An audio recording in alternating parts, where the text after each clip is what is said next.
నమస్కారం అండి. ఏంటి జనసేన కేంద్ర పార్టీ కార్యాలయానికి వచ్చారు? జనవాణి కార్యక్రమం ఏంటండి? మీ సమస్య ఏంటండి? మాది శ్రీకాకుళం జిల్లా రణస్థలం మండలం బావరాజపాలెం గ్రామం అండి.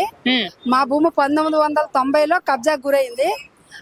మేము శ్రీకాకుళం జిల్లా కోర్టులో మున్సిపల్ కోర్టులో గెలిచాము, జిల్లా కోర్టులో గెలిచాము. కోర్టులో గెలిచినప్పుడు కూడా మా భూమి మీదకి మమ్మల్ని వెళ్ళవట్లేదు. బావరాజపాలెం గ్రామంకి చెందిన పులప వెంకట్రావు, పెద్దింటి చిన్నారావు, బావరాజు అప్పారావు. అయితే వీళ్ళు ముగ్గురు ఏ పార్టీ ఉంటే ఆ పార్టీలో మారిపోతున్నారు. ఎవరండి వాళ్ళ పేర్లు ఒకసారి మళ్ళీ చెప్పండి. బావరాజు అప్పారావు, పులప వెంకట్రావు, పెద్దింటి చిన్నారావు. ఎన్ని ఎకరాల భూమి అండి మీది? ఎకరన్నర భూమి అండి. ఎకరన్నర భూమి. అసలు మీ స్వస్థలం ఎక్కడండి? మా స్వస్థలం బావరాజపాలెం గ్రామమేనండి. ఏ నియోజకవర్గం అండి? రణస్థలం మండలం అంటారు, మరి నియోజకవర్గం అంటే నాకు తెలియదండి. రణస్థలం మండలం శ్రీకాకుళం జిల్లా. శ్రీకాకుళం జిల్లా. ఓకే.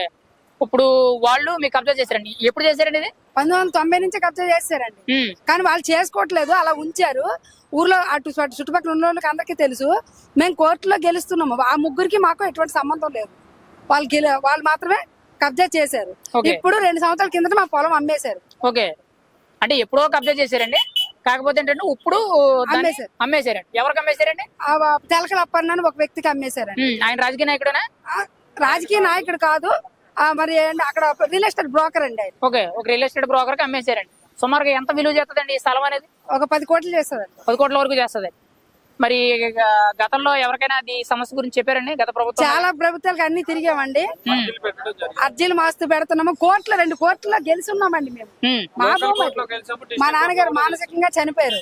అయితే విషయం ఏంటంటే మేము హైదరాబాద్ నుంచి పాదయాత్ర చేసుకొచ్చామండి.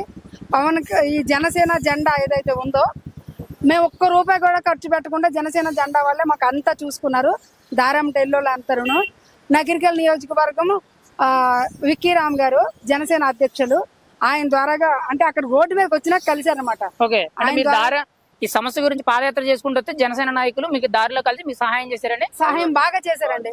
రూమ్ తీసుకున్నారు, వాళ్ళే ఫుడ్ పెట్టారు, వసతి కల్పించారు. దారంటే వెళ్తున్న పిల్లలు కూడా సాయం చేశారు. పెద్ద ఆ జెండా కోసం మాకు బోల్డ్ మంది సాయం చేశారండి. ఒక్కళ్ళని చెప్పలేము. నందిగా మేడం రమాదేవి గారు కూడా సాయం చేశారు. ఇప్పుడు ఈ సమస్య అనేది పవన్ కళ్యాణ్ గారి దగ్గరికి మీరు చేరవేయడానికి వచ్చారండి. అక్కడ అర్జీ ఇచ్చారు? అర్జీ ఇచ్చామండి. అర్జీ ఇచ్చాము. సార్ని కూడా ఎప్పుడు ఇచ్చారండి? మేము మొన్న ఇచ్చాము, 3 రోజులు అవుతుందండి. అంటే సార్ని కలవాలి, మాకు థ్రెడ్ ఉందండి. మేము ఆ ముగ్గురు పేర్లు చెప్పాం కదా, వాళ్ళు మాకు ఏమైనా చేస్తారు. సార్ని కలవాలన్నా పాపం సార్ షెడ్యూల్ చాలా నిజంగానే బిజీగా ఉంది, మనం అనడానికి లేదు. కాకపోతే ఒక్కసారైనా కనిపెడతారేమో, మాట్లాడదాం. మీదైతే సమస్య అయితే ఇక్కడ చెప్పడం అయితే జరిగిందంట. సమస్య చెప్పామండి. ఈ సమస్యకి పరిష్కారం అనేది పవన్ కళ్యాణ్ గారి చేతిలో దొరుకుతుంటారా? పవన్ కళ్యాణ్ జెండా ఇక్కడ దాకా తీసుకొచ్చిందండి. సమస్య పవన్ కళ్యాణ్ దృష్టికి వెళ్తుంది, మేము గెలుస్తాము, అందులో డౌట్ లేదు. మా నాన్నగారి పొలం అండి ఇది. మా నాన్నగారు మానసికంగా మా నాన్నగారు చనిపోయారు, తమ్ముడు చనిపోయారు. హైకోర్టులో ఉందండి ల్యాండ్. ఇంకా తగు తేలకుండానే భూమి అమ్మేశారు. అంటే అక్కడ హైకోర్టులో తేలకుండానే అమ్మేశారు. కోర్టులో ఇంకా కేసు నడుస్తుండగానే అమ్మేశారు. సంబంధం లేని వ్యక్తులు కబ్జా చేసి దాన్ని అమ్మేశారు. రణస్థలం డిపార్ట్మెంట్ పూర్తిగా పులప వెంకటరావుకి సహకరిస్తుంది. మొత్తం ప్రభుత్వ అధికారులు కూడా ఉన్నారండి. మరి ప్రభుత్వ అధికారులు ఉన్నారు. ఎవరెవరు ఉన్నారండి? ఎంఆర్ఓ రామారావు, అక్కడున్న సర్వేరు, అక్కడున్న ఆర్ఐ, అక్కడున్న బిఆర్ఓ జగన్నాథం మొత్తం వాళ్ళకి సపోర్ట్ చేస్తున్నారండి. ఇప్పుడు ఎక్కడి నుంచైనా ఆర్డర్ పాస్ అయితే ఎక్కడికి వెళ్ళాలి? ఎంఆర్ఓ ఆఫీస్కి వెళ్తుంది. మరి వాళ్ళే అప్పు చెప్పాలి. ఎంక్వైరీ చేయమని చెప్పాము మేము. ఎంక్వైరీ చేసి మా భూమి మాకు అప్పు చెప్పమని చెప్తే దానికి కానీ వాళ్ళు తవ్వేసి మీ భూమి లేదన్నట్టు సాక్ష్యాలు చెప్పిన వినట్లేదండి. మొత్తం మా ఊరోళ్ళు కూడా సాక్ష్యాలు చెప్పారు, వినట్లేదు.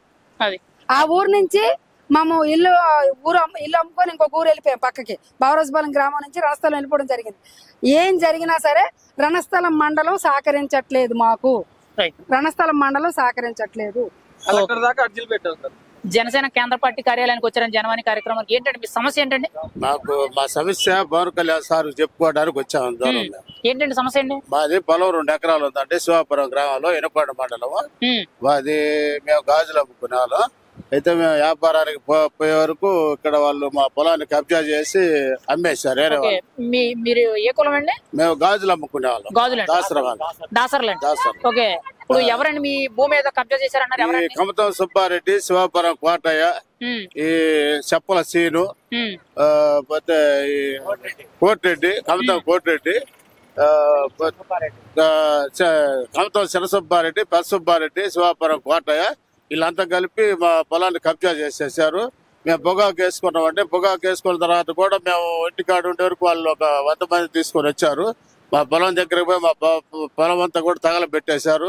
ఏదండి మీ పొగాకు వేసుకున్న పంట కూడా తగలబెట్టారా? పంట వేసి పీకేసి ఒకసారి ఆ ఫోటోలు చూపించండి. ఇదిగోండి. ఓకే,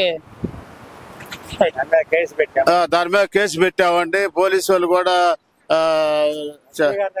ఎస్పీ దగ్గర కూడా పోయామండి. ఎస్పీ గారి దగ్గర కూడా ఆయన ఏదో అది చేస్తాం ఇది చేస్తాం అన్నారు. మళ్ళీ మా పోలీస్ స్టేషన్ లో కూడా కేసులు పెట్టామంటే మాకు ఎక్కడ ఏమి న్యాయం జరగలేదండి. ఇప్పుడు ఇది మీరు కబ్జా చేశారని చెప్పి కొంతమంది పేర్లు చెప్పారు కదా, వాళ్ళు ఎవరి తాలూకు అండి? ఎవరన్నా రాజకీయ నాయకులు? వైసీపీ వాళ్ళు, వైఎస్ఆర్సీపీ వైసీపీ ఎవరు అన్నదండలతో జరిగిందండి ఇది? ఇవి కమతం సుబ్బారెడ్డి, ఈ చెప్పల సీను, ఎవరు అనుచరులేండి? ఈ బెమ్మరాడు అనుసరులే. అంటే మీ మాజీ ఎమ్మెల్యే బొల్ల బెమ్మరాడు గారు అనుసరులే. ఓకే, ఇప్పుడు మీ భూమి ఎంత అండి? 2 ఎకరాలు. 2 ఎకరాలండి.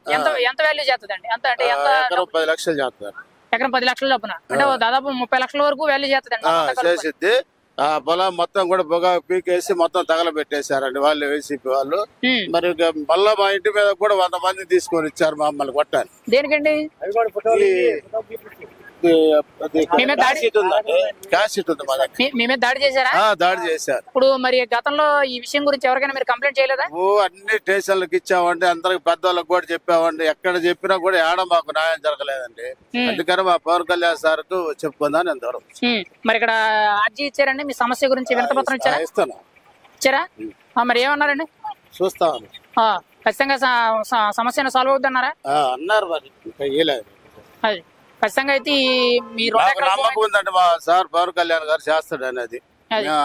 ఆ పార్టీ వాళ్ళు మీకైతే నమ్మకం ఉందంటారు, పవన్ కళ్యాణ్ గారు చేసి పెడతారు. రైట్.